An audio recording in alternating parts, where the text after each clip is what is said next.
you so much for joining us today. I have some amazing people with me. I have Miss JoJo Pata. I have Miss Mita Washington.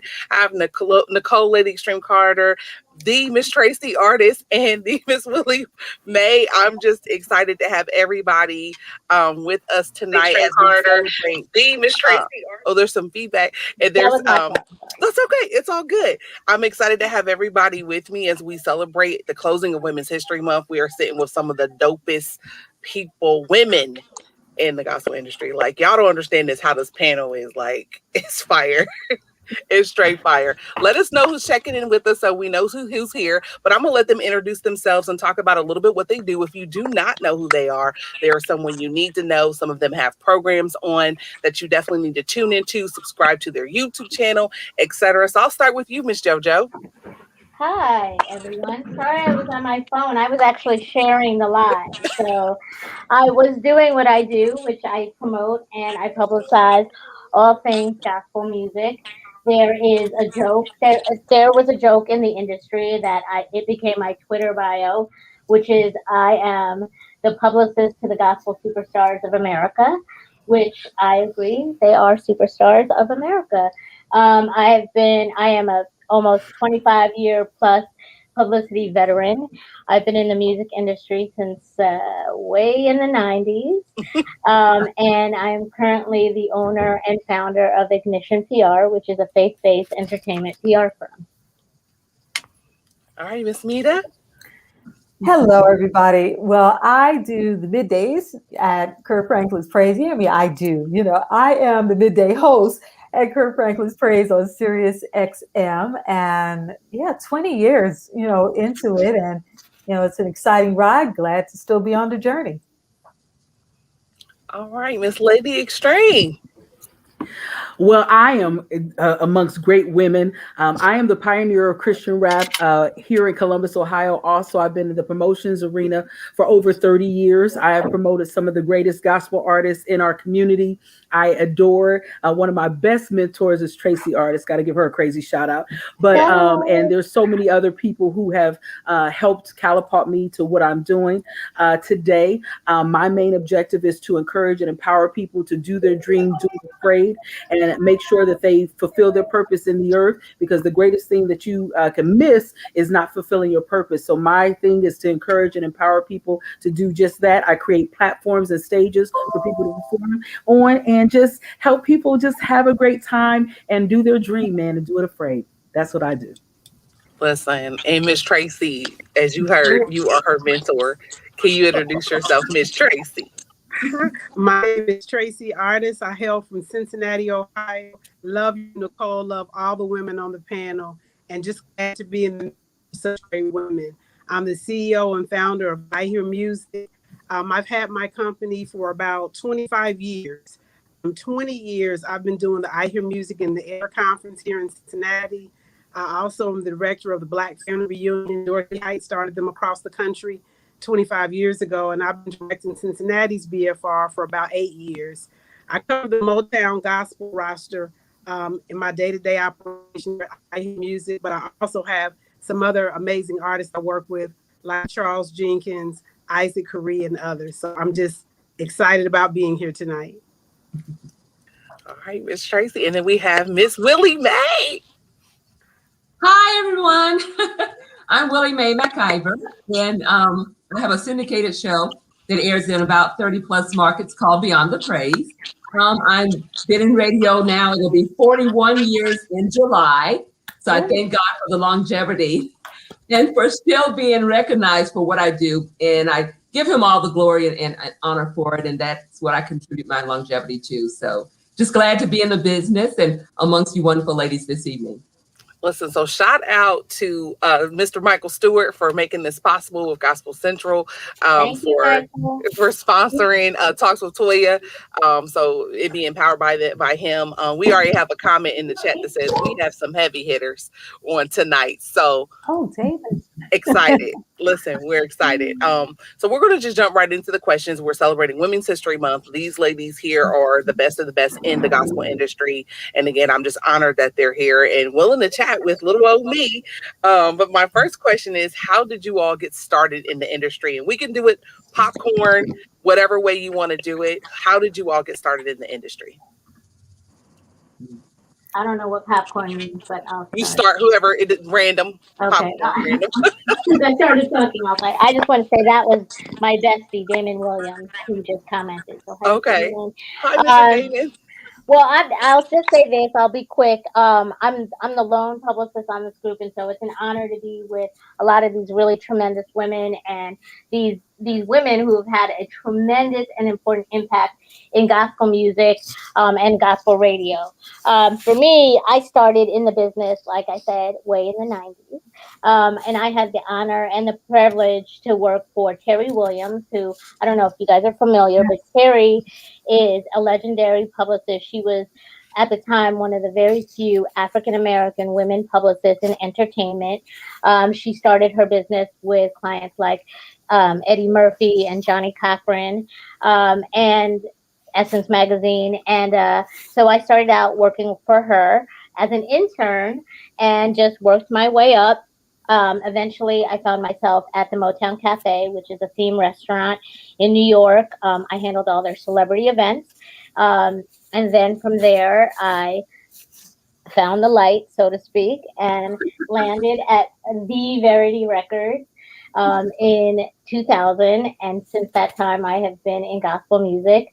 I founded Ignition PR in 2006. I think, yes, 2006. And I've had the honor and pleasure to work with a number of different clients like Erica Campbell and My Block and Fred Hammond and Pastor Donnie McClurkin and a whole number of people, Vashawn Mitchell, Brian Courtney Wilson, William McDowell, number of people. But it's been that, and it's been a great journey, and I hope to continue it. I'm headed toward my 30th anniversary, so that's super exciting. And I just love publicity. I have always loved it, and hope to continue keep doing it. Awesome. I've actually had the opportunity to interview Mr. Brian. He is an amazing man. Thank you for your support. Yes, of course. And I loved his latest record. I think the favorite song I had wasn't any of the singles. It's the one where I figured out, I asked him, is Eric Roberson singing background on this song? I can't remember the title. I know, I asked him in the interview because I just love the background vocals and just the whole setup because I'm a music head. So yes, one of my favorites. Anyone else? All right, I guess I'll popcorn off to the to the side of JoJo. We might as well go with it. I probably have had one of the most unusual entries into the gospel industry. I was in radio. I did have my start in radio as an assistant in New York City at the Inner City Broadcasting Company. I was an assistant to Peppy Sutton, who was the son of Percy Sutton, who was, famous councilman, a Tuskegee Airman, just an amazing person. And I also shared the office there with Hal Jackson, who was the chairman. He was also the group chairman. So, it started there. And then I went on and was at MS Broadcasting, which was Kiss FM, Hot 97, and CD 101. Yes, I did work alongside with Wendy Williams at times. Like I said, I took a really unusual route. And later on, I happen to be at a jazz radio station. I'm kind of jumping ahead on this thing so we can get to the end of it. And, I was there while they were having a fund drive. And the person that was the PD there said, I think it would be really cute if you got on the air with my then husband. And I said, okay. And while my mouth was saying, okay, my mind was going, no, no, no, no, no. So when the red light went on, something clicked. And at that very moment, there were two people who were the heads of CD radio at the time, happened to be listening to this other radio station that was a jazz station, and said, your wife sounds really great on the air. Would she be interested when we finally opened CD radio in auditioning? So that's how SiriusXM got started. It started as CD radio. So a whole year went by and I didn't hear anything from anybody. And, I finally reached out again and was like, are you still interested in me trying out? And they said, well, we've kind of filled up all of our genres, but we have gospel. Do you know anything about gospel? And I'm like, do I know anything about gospel? I'm with 4 choirs. So that's how I got my start. And I said, people could say, well, you lucked into something, but here I am 20 years later. So it was definitely God ordained. And, I treasure my journey and looking forward to just continuing along the way. So I told you it was an unusual story, but I'm here. It's God ordained. Seriously. Yes. Seriously. All right. So who wants to go next? How did you get your start in the industry? I'll go next. Okay, Miss Tracy. So I graduated from college and moved to Atlanta, Georgia. And church I joined, there were a plethora of musicians there that were incredible. I mean, our church service literally sounded as though we could do a live recording right there. And one of the musicians, every Sunday, though we hadn't been officially introduced, he just always waved at me. So one Sunday, he came up to me, introduced himself, and, we just stood there and talked for a while. And then a couple weeks later, they were starting one of the choirs, and I joined the choir. He was our choir director. And so he and I have been friends now since then, 1988. He is my best friend in the world. His name is Byron Cage. So that is how I started in the industry, literally. So not long after I met him, we were just there at the church doing different things. And I started helping with special events and things at my church, New Birth. At that time, we were located in Decatur, Georgia. And long story short, a couple years later, Chris White, who a lot of you all know, called Air Records and told Alan Freeman Jr. about Byron. He said that he had heard Byron perform and sing, and he said, you should be signing him, because Wilmington Chester Mass Choir at the time was signed to Air Records. And so Alan scheduled a meeting with Byron, and Byron called me and was like, you have to come to this meeting with me. Now I'm working with America. I'm following my church scene, but I don't know a lot about the music industry. And so I go to the meeting with him, and Air Records offers me a job. I'm like, are y'all serious? No, Wow. That's not what I'm going to do. So for a year, I became Byron's manager, and I just, started learning about the industry and talking to other persons in the music industry, and left my corporate job to go work for Atlanta International Records. And so I worked there for a little over a year, and I met Vic T.I. through Byron. And so I went on to work at Gospel Centric Records, worked there for a very long time, and then we sold into the Sony system, and now I went to work at Verity, which is now RCA, served as Vice President of Gospel Promotions there, got an opportunity to work with JoJo Pata and Damon Williams and Jeff Grant and Ebony Funderburg Grimes and Samar Poole, and we had a lot of fun. And down through the years, we've all remained friends, but so many of us have went our separate way, but still working in gospel music. Got a chance to meet Willie McIver and Nicole Carter, and have had an opportunity to come to Kirk Franklin Radios and meet Mita and others. So that's how I got my start, and still very much enjoy what I do. That is amazing. Y'all have some stories. These are good. I hope everybody watching, we got some notes already. Powerhouse women on the panel. Someone else already mentioned about the years of experience. Wonderful job, ladies. And so who else wants to go next? I mean, wow. Well, I can go next. My unique story is I've been in the promotions business for since I was 14. So that's that's over 30 something years. And I started off as, the street teams, passing out flyers for various artists, of course, in all genres of music. And so as we fast forward, I started rapping at a very young age. And of course, in the 80s, Christian rap was not very popular. And so then we fast forward to the 90s. I kept rapping because I was a cute little girl, and people let me rap at their little church. And they like, well, baby, we're not sure about that bebop stuff, but we're going to let you in because you're a cute little girl. So you just behave yourself.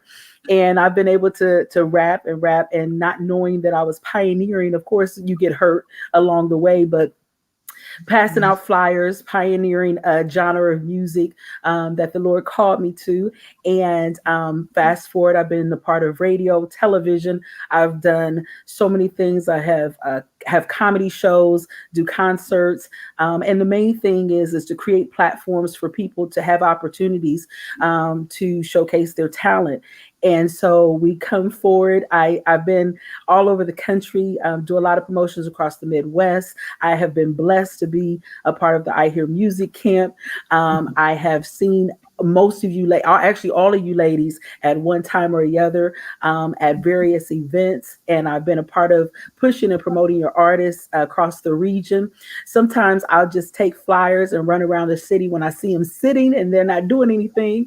Because, you send stuff to cities and people sit on them and I didn't sit on them. So we fast forward to now. The main objective that I'm doing now is just really pushing and promoting others and talking about the realm of promotions and why it's important and why gospel music is needed and necessary, part of not only culture, but a lifestyle. And I am just excited to be a part of this, but just to inspire and encourage people that what you do for Christ truly does last. Didn't know I was pioneering an art form. When I started back in the 80s and 90s, I was just rapping because everybody was rapping back then. And I was a female and people looked at me. So I was like, hey, let's do this. And I was breakdancing and all that stuff. So we had a good time. So that's how I got started in this arena. I'm saying you being modest right now, Mr. Cuz. You being so modest. I'm cracking up. So as Miss Tracy is her mentor, this is why I do what I do, is because of her. She was the first person that got me started. Wow. I love you, Toya. I'm love serious. you, Toya. So she's playing. So she's an artist. She's playing. I'm gonna just put it out here so everybody understands. She's an artist. She's had her own radio show. She brought gospel comedy. She works with all the disabilities community. Like she's like skipping stuff like big time, like big time. Like I'll forget you, but she's the reason why I'm here. Well, I adore you and I love you, and you deserve to be here because you are light, like nobody's business, Toya. You're a gift to so many. Y'all are. That's why y'all do. here. I told Michael a while ago, I was like, listen, I really want to do this successful women in the industry panel for Women's History Month. And here are my names. I was very specific. Like, these are you are ladies that I've watched and I just love your spirit. Like I've never got to see Miss Mita, but I've heard her on the radio and I just love her voice. This is Mita Washington. I love it. I love it. So Miss Willie Mae. Okay, so let's see. I was born and raised in Las Vegas, Nevada. So I attended the University of Nevada at Las Vegas. I had a degree in broadcast journalism and started in 1980 with an internship at a local radio station there in Las Vegas. And was there for 5 years after graduating and relocated to the Dallas-Fort Worth market where they had a network in the area. It was ABC Radio Networks based out of Dallas, Texas. Parent company was, of course, in New York. And so I reached out to ABC. I started working in local radio here in Dallas, and I reached out to ABC to see if they had any gospel programming at their station. At the time, they didn't. They said, well, we'll call you when we do. And so probably about a year later, they decided to add gospel to their urban AC format, which at the time was called Heart and Soul. And they asked me if I was interested in doing a Sunday morning show from 6 to 10. And I said, okay, I can do it. They said, we don't know anything about gospel. You'll have to do all the music, all the producer of the show. You'll have to host it. You'll have to be self-contained. But we've got the vehicle. And I said, okay. And they said, well, and it'll be live. It'll be the first live. There were other syndicated gospel shows at the time, but they weren't live syndicated. So they said, you'll have the first syndicated live gospel show in the country. I'm like, okay, that's extra pressure. Okay. And so I did. It was called Gospel Inspirations. Launched it in 1999. No, let's see. No, I launched it in 89. And I did it for 10 years. During that 10-year period, I was always talking to them and saying, you know what? You got 9 other formats. You've got country, you've got rock, you've got urban oldies, you've got Tom Jones, You know, you've got all these folks, Doug Banks, but you need a 24-hour gospel format. So at the time, there was already one in place. And it took me 10 years to convince them that they should start a gospel network. And I sat in the office with the VP of marketing for ABC. He said, okay, we've got to come up with a name. I said, okay, I'll come up with 2 hours. 2 hours later, we came up with Rejoice Musical Soul Food. And Rejoice Musical Soul Food was launched June 1999. And wonderful experience. We had over 50, 55, 60 affiliates, and great experience. ABC did some reorganization. They were purchased, or a portion of it was purchased, Citadel and so forth. And so they did cutbacks on their formats. And my format was one of the formats that they had decided to cut. And so at ABC, our format was kind of like the faith format. It was the format there that everybody would come to us, ask us about, you know, if we could pray for them, lean on us, tell us, vent, whatever. And they knew we would take our issues and problems, their issues and problems to God. And we did. And it kind of changed the model of the way they did things at ABC by having a faith-based format in-house. They learned a lot. They learned to respect the format, respect who we were. We didn't try to hide who we were. You know, when the first National Day of Prayer came along, I said, okay, it's National Day of Prayer. We go pray in our studio. We go, and anybody can come into the studio and do it. My boss was kind of a little leery. He's like, okay, I'm going to tell him I didn't know anything about it. You can do it. You can tell him you didn't know anything about it, but it's National Prayer Day. And so we go pray, and this is a gospel format, so we go pray. So we did. It was people all outside the studio, VPs. Wow. It was just massive. So afterwards, they gave me the largest boardroom there to have the National Day of Prayer, because they're like, okay, we see a lot of people are embracing it, so we're going to let her go in and do her thing.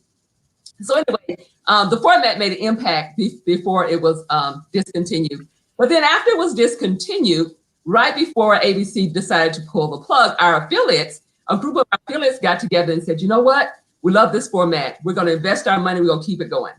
And they did. The affiliates took over Rejoice Musical Soul Food, and then it was owned by the affiliates. And so did that for, I was with them, let's see, from 06, that's when ABC decided to let it go, to 09. And then after leaving Rejoice, I had decided I had been in radio for all these years, syndication radio since 1980, 89. And I said, okay, I can do this myself. So in June of 2009, I launched my own syndicated show, Beyond the Praise, which is currently still running at this time. So that is my story. Wow. I mean, the fact that you had to, your boss said, I didn't know nothing about it.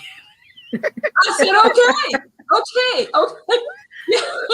But it worked. I can hide who I am. I'm not That's right. deny Jesus 3 times or whatever. I am who I am. Wow. Yeah. So I do have another question. What obstacles can you ladies say that you faced? I know that a lot of in corporate America, it's very male dominant. I'm pretty sure even in gospel music, I'm actually learning about more women that are in the industry every day, but it's still kind of, some of the decision makers is kind of male heavy. So share what obstacles you've had and how you've overcome and how you can inspire a young lady watching or a young girl that may see this broadcast later and to do what you do. So whoever wants to go first can do that.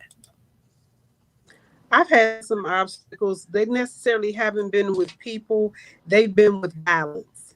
Okay. So I've been married going on 24 years. So I've had to balance being married. And then I have 2 children. They're 16 and 20. So they were born into this industry, right? I've had to balance travel. There's been times where I was on tours with artists, sometimes doing 50, 60 trips a year. And that was pretty standard. And so that's where my faith came in, my prayer life. And the Bible says there's safety in a multitude of counsel. So sometimes would have to seek counsel, talk to my husband, talk to my pastor, talk to, different friends who are already in the industry, what should I do? And Vicki McElligott, who I'll talk about when we talk about Shiro, said, Tracy, you need a nanny. So when Jasmine was born, I had really thought about stepping away. This was my first child. She's 20 now, and a sophomore at DePaul in Chicago. And so that's what I did. I got a nanny in the nanny tree with me. That helped me. And I really began to think that, it's okay for me to ask for help. I can't do everything, It was called a housekeeper because I still wanted to have this home to return to, inviting my husband and including him, though he works in a totally different industry, development. And so that's been some of my struggle, or that was. But if I can say one of the things that balanced it out is when I became an owner of my own company. I was no longer working for someone.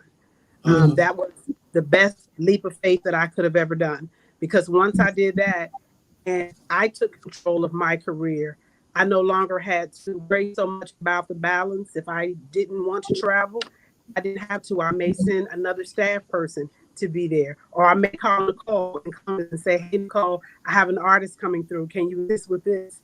And so that has been some of my struggle. All the people that I wrote down through the years really have been phenomenal.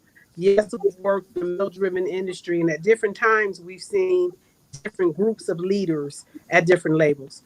Sometimes it may be more male-driven. JoJo and I can remember being at Verity and Siegel being at the helm.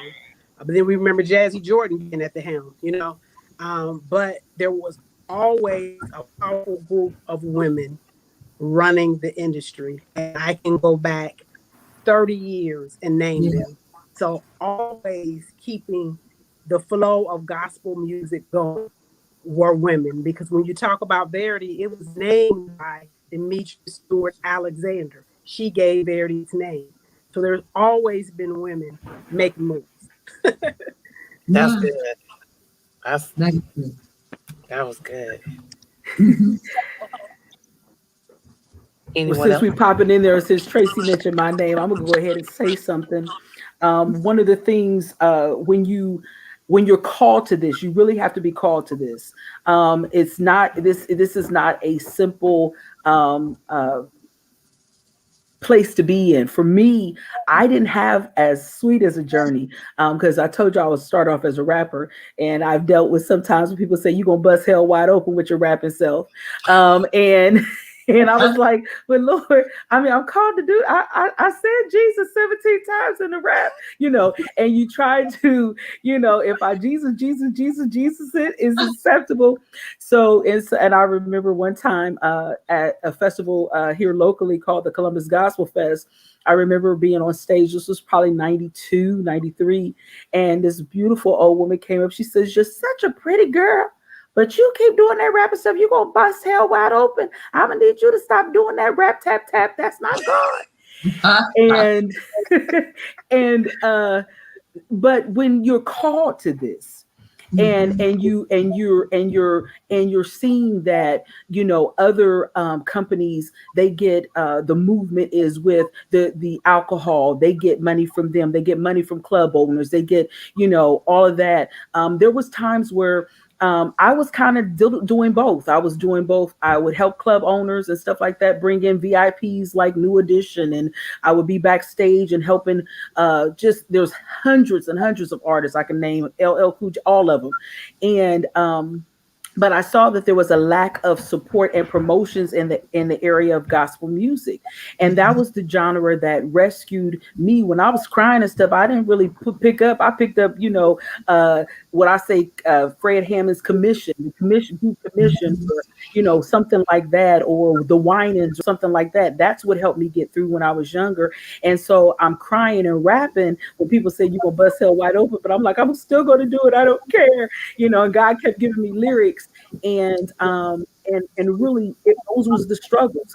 And sometimes when you look at the other industries, they're easier to go to because you have so many more vehicles and outlets that you can get dollars and promotions from, because you can go to the club, you can go to the alcohol places, you can go to cigarette places, beer places, and all that stuff and get money. And people don't mind throwing money at that particular genre. But the genre that rescues and delivers and set people free and calls people to really embrace a God that loves them no matter where they're located is the realm of gospel music. And that's when I knew that I had to help beyond just being an artist or just beyond being, I had to help from a perspective of, you gotta grind harder. You gotta push, you gotta do unusual pushing, you gotta take the flyers places that flyers don't go. You gotta go into the barber shops, beauty shops. You gotta go to the highways and byways and to the streets, because this genre of music is the one that, wanted to be where people didn't come and give their life to the Lord when they were old. I wanted people to be their lifestyle. So I decided that sometimes I would, get in my car and drive places and just help people for free. And I found that when people saw that, I started getting paid for it. So then they said, "What else you do, little girl?" And I said, "Well, I rap." "Well, I'll put you up." And I started opening up for just some amazing artists. The list is too long. But the bottom line to it is that although my start was unique and seemed difficult, the finish, to see the artists that you see, that you grow up with, that you've helped promote, like your Mary Marys, like your Kurt Franklins and stuff like that, to see them doing superstar, life-changing, game-changing things and going places and meeting people and being a part of presidents and leaderships, is because of taking the groundwork. You are seed in that. And sometimes you can't be afraid of being the shoulders that somebody can stand on, because everybody gets credit. That's the thing that I love about God, that all of us get credit for the little part that we participate in. Right. Like your Tracy artist who opens up doors and say, "Baby, take this microphone and interview some people." The people who, there's too many people to name that has opened up doors, especially as women in this industry, who have been kind and given platforms. And that's what we should do. So that's kind of, my start and my finish. And I think I said everything else in between. Anyone else want to touch on obstacles? We got some questions in the comments, and they're good. I wanted to touch on obstacles. I really don't use that word. I stopped using it years ago. An obstacle means something is blocked. Come on. No one can block what God has for you. So preach it. Come on, Willie Mae. So instead of using the word obstacles, I prefer to use the word challenges. Okay. You will have a difficult task is a challenge, but I don't have obstacles because nothing's going to stop me. Okay. So anyway, some challenges that I've had, which have already been mentioned by some of you as well, is being a woman, being an African-American woman, being a Christian woman. Those were all challenges that I had, but they're challenges that didn't stop me from being the best that I could be in my craft. I still honed in on my craft. I still studied, researched, did everything that a quote unquote man would do. Now we don't get the salaries that they get, but we do the same job, and hopefully one day that'll catch up. But in the meantime, I honed in on my craft and even studied under some quote unquote some men as well. Look, how do you do this? What do you do for that, or whatever? And would start to do and operate in the same fashion that they did and learn the same things that they did. So when opportunities came along, jobs came along, I was able to project my skill, and that got me past she's a woman, she's an African-American woman, she's a Christian woman. And that's interesting that you mentioned the salary gap. Like there's still a concern with the salary gap in the industry. So we have it corporate across the board in like regular corporate America, but to know that it's also in the gospel industry, and with Miss Tracy stating like it's been women pushing it along, but yet you still are not compensated the same. Wow. That's a good point. Anyone else want to touch on challenges, not obstacles? Right. Nothing's blocked. Listen, the doors of the church are already open with Miss Willie Mae. She came in here, she said, no, let's be clear. There's no such thing as an obstacle on tonight. Willie Mae can do that, honey. She's done so much in the industry. You almost go say, yes, ma'am. Yes, okay, yes, ma'am. We won't say obstacle. Challenges. Amen. So now I gotta eliminate that from my vocabulary. Thank you, Willie Mae, for making me think. Yes, that's a good point. Good point. Well, I'm gonna take a question from our audience. We have one from Miss Legina. Considering your years of perseverance, can you share a time you had to overcome doubt that you're doing exactly what you're supposed to be doing, and how did you overcome? Anybody want to take that question? I can. I think I answered a little bit. Go ahead, Joe. Oh, thank you. Well, I can. I think one of the things, I was at Verity for several years. I was there for almost going on 7 years. And I decided to leave, just kind of what people thought was out of the blue. And I just want to apologize to the audience and the panel. So I come off camera every once in a while because I have a dog. And this dog is like having a infant and a toddler who doesn't listen and doesn't understand what you're saying. So you might see him pop up every once in a while right over here. But I want to say that just in terms of the question, there was a lot of doubt about me leaving the label, and people were really shocked. Like, why would you leave such a great label job? It's the biggest gospel label, and start your own, and blah blah blah. And I just think that, you know, what's really important is to pay attention to like the seasons of your life, and really know that even if somebody isn't telling you, just kind of pay attention to the signs and kind of what's happening around you, and just being in tune to where you are supposed to go next. And so I think that was one time that I was really worried about it. Just financially, I had doubt about what was going to be next. But it honestly ended up being one of the best decisions I've ever made. I think, speaking to what Tracy was saying earlier, just in terms of entrepreneurship, and being able to make your own decisions and calling your own shots and deciding who you want to work and who you don't want to work with. All of those things have come into play, and that's been, you know, part of the great thing of entrepreneurship and, you know, being faithful to my decision. Wow, that's good. Well, I'll jump in on this one here. I don't think there was ever a time where I had to say to myself, I doubt that I'm doing what I'm supposed to be doing. A lot of people don't know that, you know, along with working with radio, I've always worked another full-time job. And, you know, I did digital marketing with a lot of different companies that were involved with the internet and so forth. And something always happened with these companies. You know, it was like either something happened and financially they had a downturn or something else was going on. But my constant had always been, you know, with the radio and with the people, and realizing that there were so many people who were in need that even when I myself was in need, you know, I put it aside and, you know, I had to deal with the needs of the public. I mean, you know, oftentimes, and I guess I didn't speak last time to the challenges, but one of the challenges is that when you're on the air, people assume that you don't ever have challenges, you know, that you don't have any problems. And, you know, in the time that I had been on the air in 20 years, I'd say in the past 10 years, I lost my entire immediate family. And, you know, I was on the air every single day, still encouraging people and still having people come to me and saying, you know, God bless you and your family. And, you know, not even considering it's like, you never heard me mention or, you know, family, anything like that. So, you know, I know that it is part of my mission in this life to be there for God's people in whatever capacity he'll have me in, whichever season it is. But, you know, there's never been a doubt in my mind that, you know, this one constant is there for a reason, and being with God constantly is there for a reason. That's good. That's good. So we got another question. I don't know, Ms. Tracy, if you wanted to piggyback on that question at all in regards to overcoming you know, your perseverance and things. I'll put it back up for you if you had anything to add, because we have another question about relationships between public relations coming up. So yeah, I never questioned that I was supposed to be doing what I'm doing. I will say you get close to your artists, they become like family.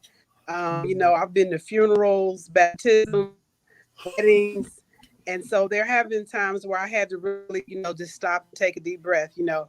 Okay, you know, you gotta keep doing what you're doing. And sometimes you have to consider these people are, you know, they're human. They have challenges in their life just like you.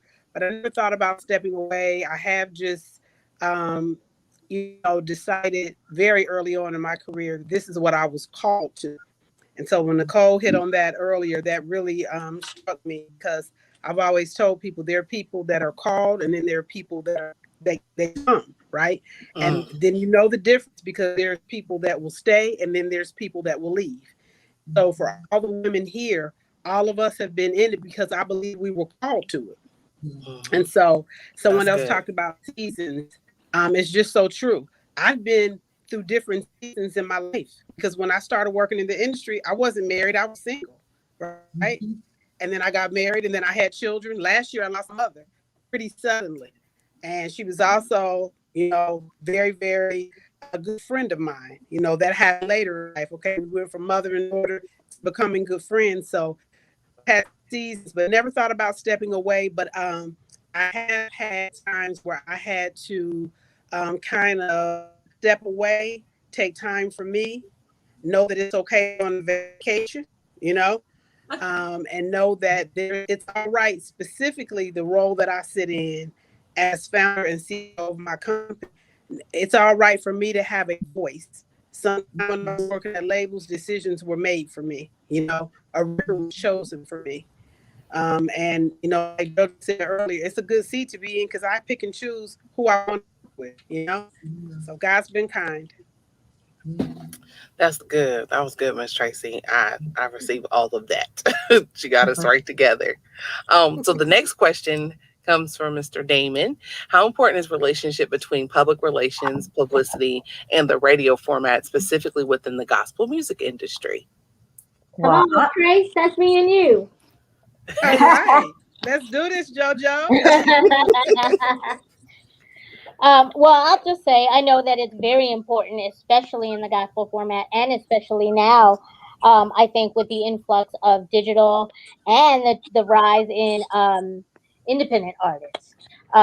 You know, I think that I always tell people and clients and people who call me, publicity can never exist in a vacuum, so it can never be by itself.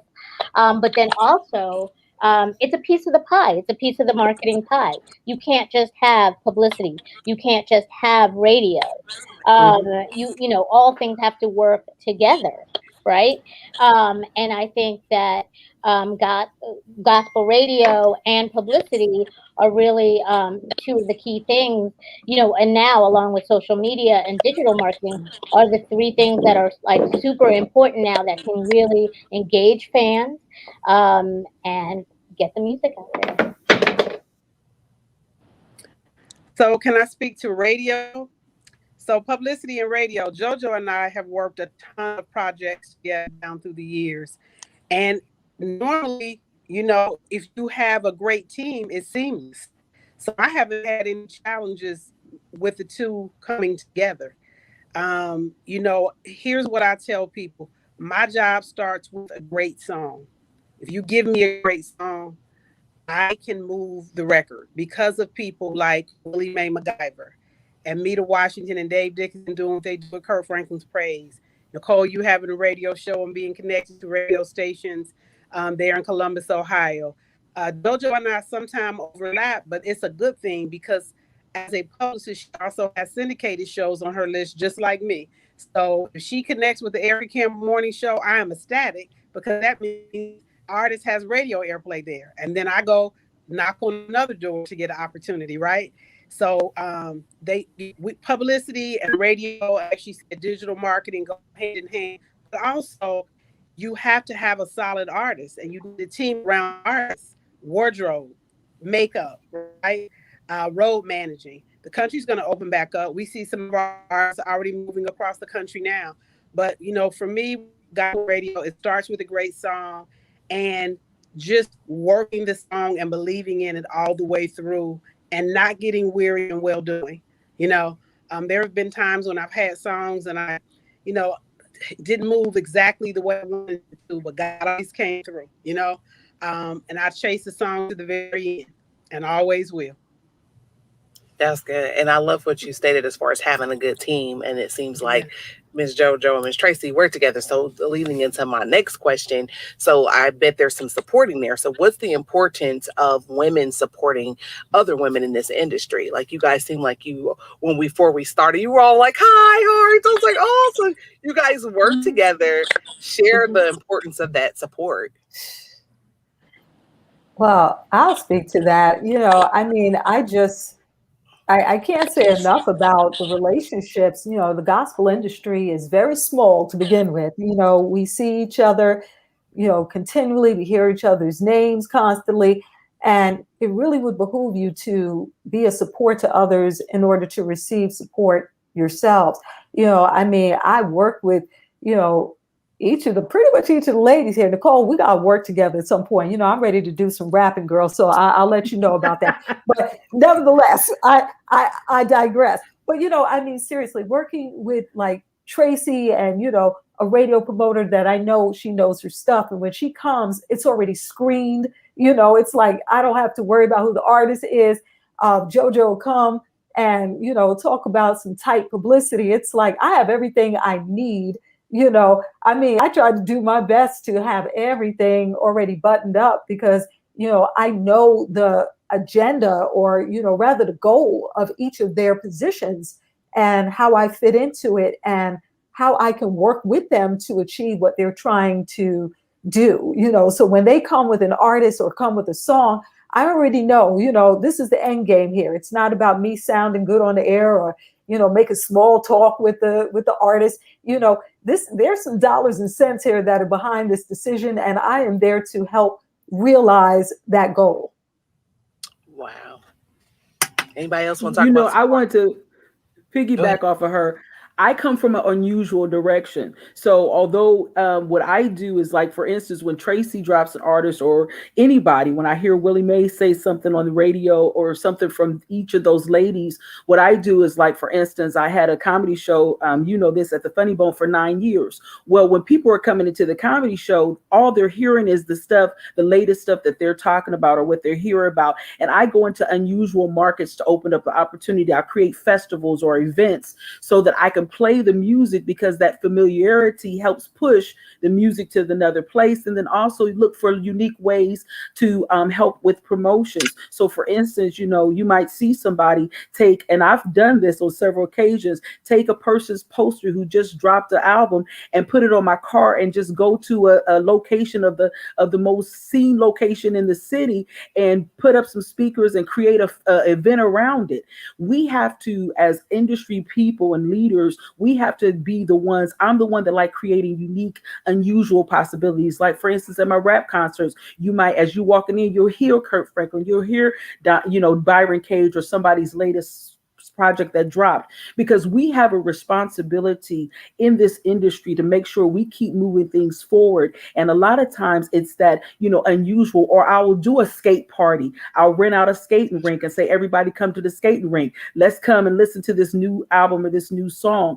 The reason why we have to do that, because sometimes, and these ladies could contest to this, sometimes you got to spend your own money because of the fact that when people don't think that this industry is a money-driven industry, and it really is. It's worth investing into this industry. So I have proven and try to show, different people to take the dollars and invest in this industry. So we need you to take your $25,000, your $10,000, and just be a sponsor, creating unique sponsorship opportunities for organizations. That's the direction that we have to go into. Or for instance, like Willie Mae, we would go take the radio station. Y'all remember the boombox, honey? Put it on the corner, and the voice you hear will be Willie Mae. She's coming on air live. You do that as an initiative and incentive to get people excited. You take your Erica Campbells, your Yolanda Adams, and you open up unusual opportunities, rent out bowling alleys or whatever. We do things in a way that other people don't think about doing it, because we create our own movement, and we see that movement makes a difference. So that's kind of how I kind of want to throw my little 3 cents in there on how I take these ladies with me where I go. I love it. There's definitely synergy amongst us, and we're kind of like a family. We help each other have Black Girl Magic. So not only in the business side of what we're doing, but even in our personal lives, we will interact personally, not just on the business side, and help each other out with other projects that we're doing, other things we're doing outside of our jobs. And so I like that camaraderie about how women are just kind of sticking together, because we know if we don't help each other, nobody's going to help us. We have to do it for ourselves, and we have to do it together. So it's not about a competition thing. It's about us doing it together. I love, like I said, I love when they didn't get to see this, the audience, but when everyone came on, everyone was just excited to see each other, and you could just feel the love and the authenticity, I'm trying to get the word out, but the love between each of you, and that you all genuinely care about each other, want Yeah. everyone to do well. We're talking about upcoming projects, sharing. I'm like, we hadn't even started. We almost started talking, we almost started the interview or the conversation before we even went live, because you guys were just so excited to see each other and express how much you guys support each other. So the audience, I mean, it's this, what you see is literally what it is. Like, before we even hit live, this is what was happening. So I think Well, that's amazing. It's been a while since we've seen each other, so Right. it's a treat to see everybody. But yeah, I mean, certainly in gospel, I think that there's a lot of really strong and capable, confident, relevant women executives across the board at the label side, certainly, obviously at radio, on the promotion side, in publicity. So yeah, I think that. As Mita said, it's a small world. Many of us have been in it for quite some time. And so it's important to keep relationships. I mean, I see Willie Mae on here. I might have to call her back later to make sure she got my press release. Right. It's important. Yeah. Yeah. It's a sisterhood, though. It's a sisterhood. No, Willie Mae is really my sister. I mean, I'm in New York. She is over in Texas, and I just keep in touch with her. And, That's Yeah. awesome. if I need to cry on a shoulder, a long distance shoulder, that would be We Willie do all Mae. that too. Yeah. It's This would personal. be- It's a sisterhood. That's right. I love this. Y'all are going. This is dope. So now that we're talking about the sisterhood, can you share any of your women influences in the industry or just in general? And if you have a particular shero? Anybody? Well, I'll start. On the personal side, my sheroes, and influencers started in my family with my mom. My mom was a very strong person, valedictorian of her high school, very smart. I mean, she did her thing. So she was an influencer for me growing up, as well as my older sister. She too, sharp, kept me on track in school, worked out my class schedules for me, what she thought I should have to succeed. And I went along with it. So those were two ladies that were very instrumental of coming in my life. And then as far as like industry wise, one of my sheroes is Kathy Hughes. I actually worked for a year, did consulting for her station in DC and Baltimore for a little over a year, her gospel stations there. And so 1 week out of every month, I would be in the Baltimore, DC area. This was in about 95, 96, helping her with those two stations. And I've just kind of always watched her over the years and how she conducted business, how she grew her empire. So she's definitely one of my sheroes. One of my sheroes in my head is Oprah Winfrey. So I just kind of watched her over the years and kind of followed her path from Baltimore to where she is now. So those are just some of the sheroes in my life. That's good. Thank you, Miss Willie Mae.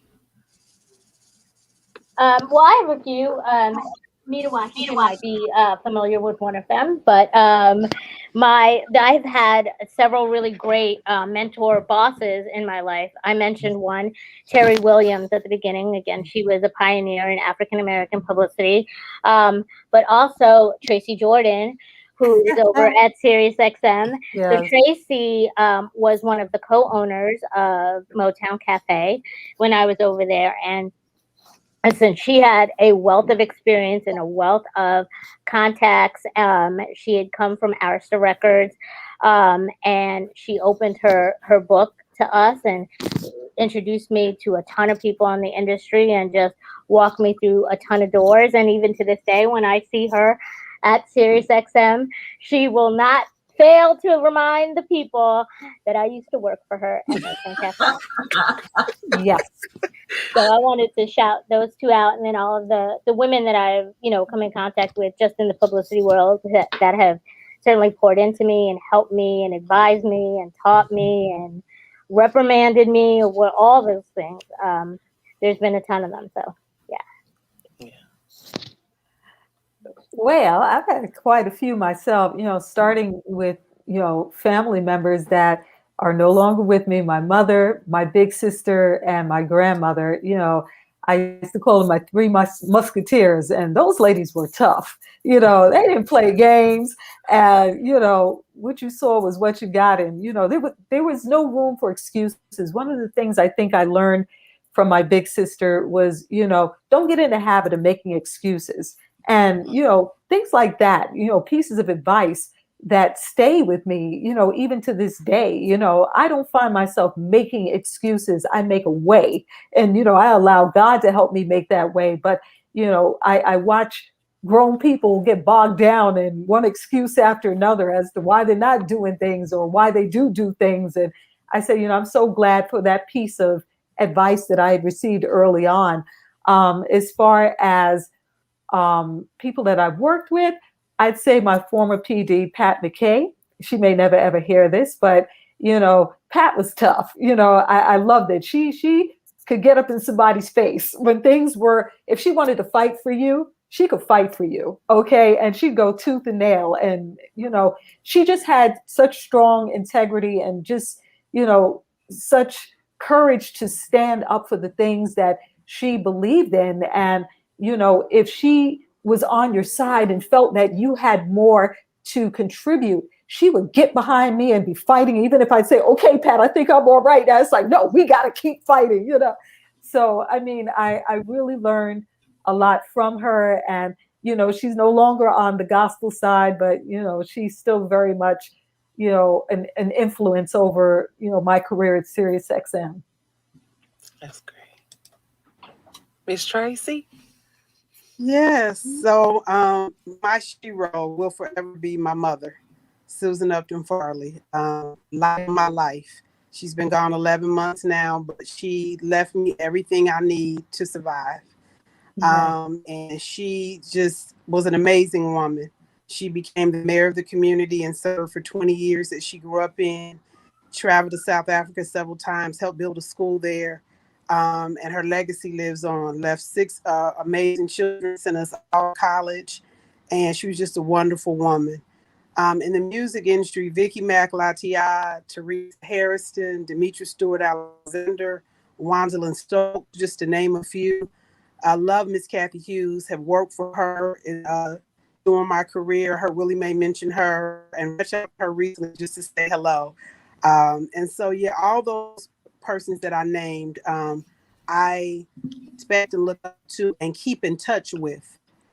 That's something that I want to share with everybody that's listening. Relationships are huge in this industry, and you really only have two kind, good or bad. There's really much in between. So I tell everybody, you know, once you connect with someone, even if you haven't had an opportunity to see them in a while, there's so many ways to communicate. So I love shows. I know that I stand on their shoulders. I've had a chance to honor so many of them through various platforms that I have. But yes, and even in my family, I have strong aunts, 2 sisters, you know, that are both amazing. And so, but it did all start with my mother. Yeah, my shero, like I say, she's been gone 11 months, but we'll never ever forget her. Yes, ma'am. I have to agree. Tracy's mom definitely was a shero. She was doll baby sweet and a powerhouse and a mayor of a whole city. But so you know, she cold blooded. I want to throw out there. Well, you know, my mom was my shero. She is in the Hall of Fame of Jazz, and she taught me radio events. She taught me to pursue and believe who I believe in, push them. I have to give my mom, of course, a shout out. She's been gone for 11 years. I want to give my cousin Mana Jean. She used to call me Nikki Giovanni because I was rapping, and she said, "Hey, you could do some poetry." So Nikki Giovanni, Mana Jean is my cousin. Renee Glover. You know, when I came on board with the Columbus Gospel Fest 100,000 years ago, she is someone who is definitely my shero. She prayed for me. Pam Perry. taught me about, learning about the industry, marketing, pushing and promoting. I've been a part of Pam Perry's email list for 45,000 years. But she is just a tremendous powerhouse. The email marketing queen, I can't think of her name right now, who has Black Gospel Promo. Vita, she and I Vita Brown. have, yes, she is a doll baby. Her and I have a child with special needs, and we talk. And she, throughout the years, she has been an amazing gift. She taught about email marketing and how I just would forward her emails to my email database, because that was just a unique, at the time she started with something very unique. God's girl, Dawn Mosby, she was the radio personality here who would open up opportunities for me to be able to be on radio with her. Nina Taylor, also with 1580 WVKO, 100,000 years ago. We did Hands Across America. Y'all know that on this line. So that's how long ago. And then a person who is near and dear to my heart forever, who is Doll Baby Sweet to me, is Tracy Artist. Tracy, every time that I seen her, no matter what city, she would just embrace me and open up doors and let me get a chance to meet artists, talk to artists, be on stage, be backstage, be in every capacity. She is just, I had the pleasure of meeting Tracy. It's been 20 years with the Gospel Superfest back in 2001. And every single time she's consistent, she's amazing. And I just doll baby love her. She's one of my true sheroes. I like bragging and saying I'm the Tracy Artist of Columbus. So it just feels good to be able to, be. And then of course the sisters that are on here, I've been following y'all's careers for a long time. And sometimes, some people don't know that they're sheroes, but you guys on here, the publicist queen is just amazing with JoJo. Willie Mae kept me up in the mornings and let me know that you just was an amazing gift to the music industry and showing that gospel music is relevant and is necessary and there is business in it. And of course, my sister in all the way in New York, you are a gift beyond words. Sometimes you don't know the ripple effect that you have in people's lives, but I just want to say that you sisters inspired me to the person that I am today. And those are my sheroes. I'm on with some. I got a chance to shout out some, and there it is. I am just excited. We're at an hour, so I don't want to keep anybody. But my last question, if you could just give advice on what you would give your younger self or share with a young woman who may be interested in going into the field of gospel music, whether they're artists, PR, radio, promotions, what would you tell a young woman or even your younger self? Go. Go ahead, Ms. Tracy. I would tell my younger self to take care of me. So make sure along the way that you're taking time out for you. You won't be good for anyone if you haven't taken care of yourself. Also to younger persons listening that want to break into the industry, reach out. A young lady worked for me for many years, and she and I still do things together. Her name is Vanessa Darby. And she saw Radio One. That's my girl. She saw Radio One had an article about me in their magazine, and she read it. And so she read the article and saw ways to contact me. She reached out to me. And I had an opening at I Hear Music at the time, and I hired her to come and work in my marketing division. And she worked with I Hear Music for several years. And she had interned with Motown. So Motown had a position open after she had worked with me for several years. And she went on to Nashville, Tennessee to work for them and now has her own company.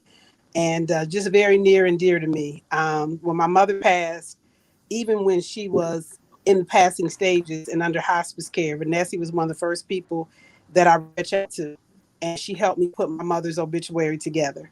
And so just an amazing woman. So she is an example of, she read this article about me and wanted to come work for I Hear Music, and God afforded her the opportunity. And so I would say to persons who want to break into the industry, reach out to people that work in your area of the industry. And I guarantee you, you are probably going to get connected with people like us on this panel who will reach back out to you. I called Willie Mae this morning just to let you know how all of us are connected, because I was thinking about her. I hadn't heard from her. in a couple Yeah. weeks, but we usually communicate weekly or bi-weekly. And she hit Yeah. me right back. So I this did. industry is small and we're connected. And most of us have a genuine love and care for one another. So I just admonish the persons who are listening that want to come into the industry again, just reach out. Just reach out. Yeah, I will definitely echo that. I think Tracy hit it right on the head. I mean, just specific to publicity, it's not an easy profession.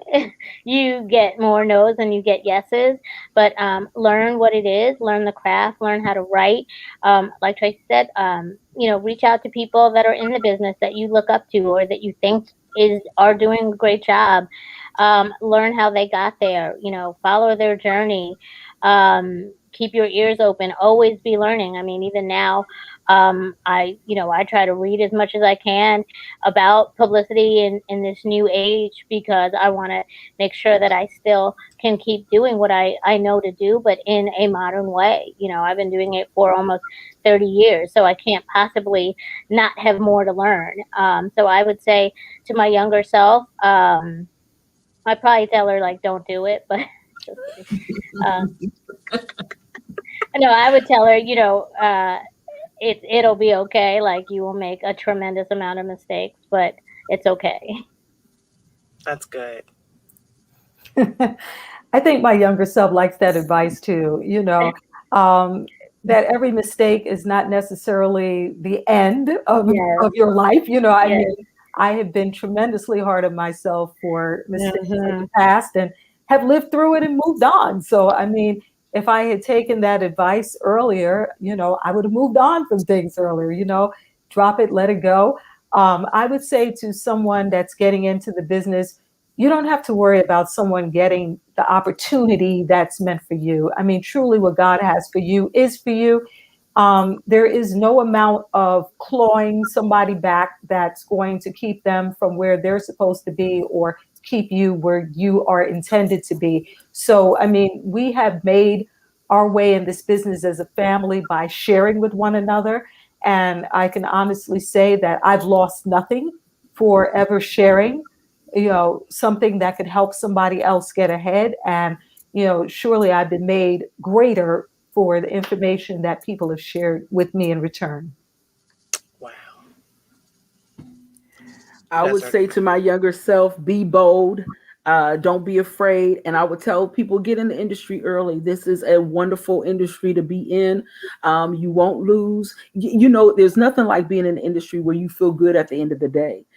Other genres I've been around, and there will be people who on stage, they come off stage like, man, I wish I wasn't doing this. This is an industry you don't have to say that in. This industry, actually, you could be proud of everybody that goes out on that stage because they're sharing something that's life-changing and something that will stick and stay with them and that's game-changing for life. Also, don't be afraid to create opportunities and go hard and knock on unusual doors.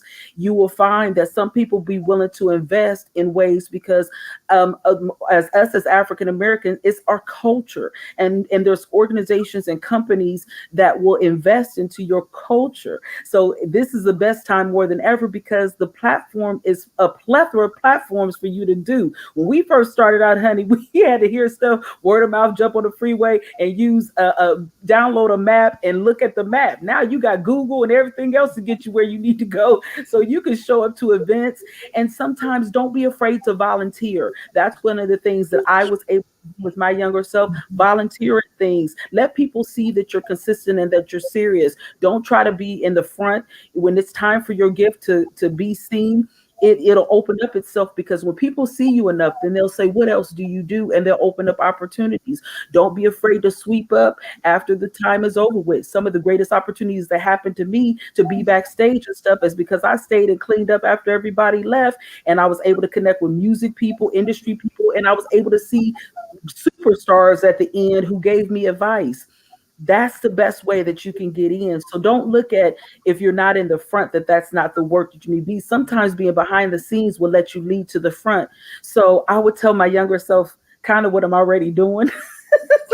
just don't be afraid to help out, and everybody shines the better that the more that you're available to do. Don't look at anything that's small. Look at whatever people ask you to do as something great, because you'll look up later on in life and you're on a panel such as this saying, hey, I'm amongst the great women. What?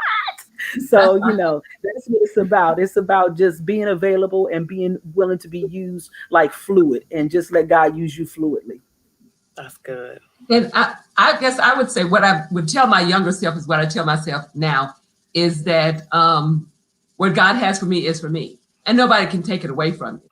So if you keep that mentality, that's what has carried me through the years, and that's what's still carrying me now. I don't worry about what other people got. I worry about what God's got for me, and I work what God has got for me. Now, what I would tell somebody coming into the business or thinking they want to come into the business is, before you do it and put all your eggs in that basket, have a conversation with God.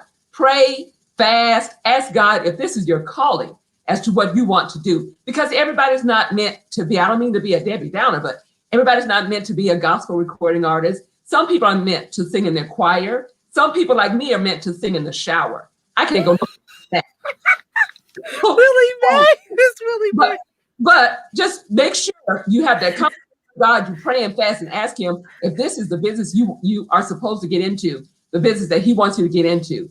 And then once you all have come to terms with that, don't give up. Make it happen. Well, you guys heard it here first, and I know some of these amazing women. I'm just honored on behalf of Gospel Central and Talks with Toya. We honor you for Women's History Month as successful women in gospel music. I know, Miss Tracy, you have June 20th coming up. I Hear Music in the Air. So you want to talk about it? It's a drive-in. I know you did it in October last year. I wasn't able to come. I think it was my birthday or something I had going on. So, but I'm going to make it. I won't be there this time. I was there the year prior. I was there in 19. Okay. I'll be there. But tell us about it. Okay, so for 18 years, every third weekend of May, we've had I Hear Music in the Air. We always kick off with our gospel concert. Saturday, we have our workshop classes and our youth summit. And on Sunday, every year, we have our Legends Ball. And we've been blessed. Every year, God meets us. We've had some amazing artists attend, everybody from Mary to Tamla Mann, Kirk Franklin, Fred Hammond, Donnie McClurkin, Hezekiah Walker, Byron Cage, Jay Moss. I really don't know anybody that hasn't been here. Dorinda Clark Cole. So we just had, a great run. So year 19, we were at the height of COVID when May came. So we moved it to October. We had a drive-in concert. And last year we had Lowell Pye, we had Keely Richardson, Demetrius West from Indianapolis, and John P. Key headline. It was an amazing night. And this year, Sunday, June 20th, we'll have a drive-in experience on the grounds of Corinthian Baptist Church. And I'm excited about it. We may do some virtual components, but we are confirmed for our gospel concert drive-in on Sunday, June 20th. And so Fred Hammond will be here, and I'm excited to have the opportunity to host him again. He's been here with us several times. I've had him here on other platforms as well, but it's exciting. We had United Tenors one year, and that was one of my favorite years. I'll never get that year. Family and United Tenors came. So yeah, thank you for the shout out, and we're looking forward to it. Yeah, and this is 20 years for you. So congratulations on all your hard work. Like, we need to throw some love up, some hand claps and stuff in the comments. Yeah. And you're doing it in the Midwest, which is amazing. Yeah. I've had an amazing team. Yeah, I've had an amazing team, and the city embraces it. And people come from everywhere. I mean, we have a delegation that has come every year from Dayton, from Columbus, from Indianapolis, from Louisville, Kentucky, Lexington, Kentucky. So we have people come from all over the country, literally. But this region, thanks to Nicole and others, have really, really supported I Hear Music down through the years. And God's never told me to stop. So when it does, I'm just going to keep coming back because I love the genre of music that I work in. Love gospel music. And I would love to have you back and some of the artists too, so we can definitely set up some time throughout the May to promote for June. I'm excited. And then Miss Willie Mae, your show Beyond the Praise is available on YouTube, correct? And you're muted, Miss Willie Mae. Let me unmute you. There you. Oh, you gotta unmute yourself, Miss Willie Mae. So There we go. Beyond the Praise is nationally syndicated on terrestrial radio stations Mhm. of the country. I'm on in 30 plus markets.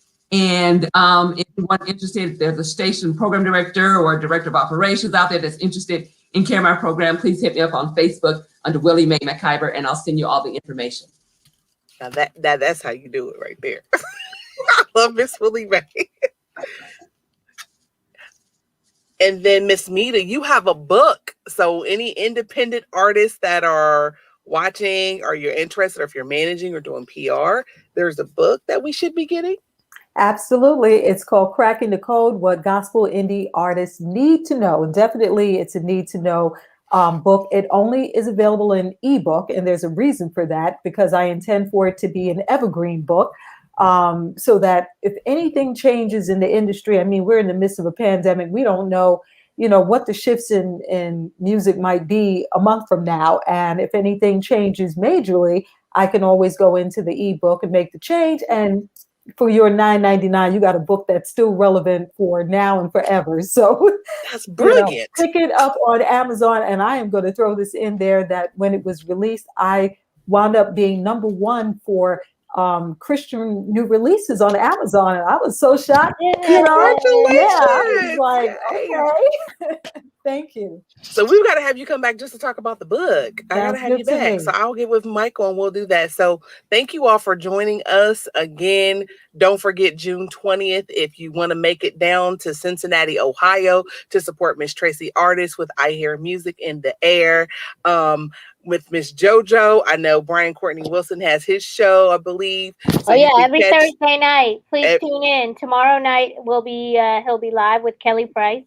And then Ooh. next week he'll be live with Travis Green. So tune in Thursday night, 7 p.m. Eastern on Brian Courtney Wilson's official Facebook page.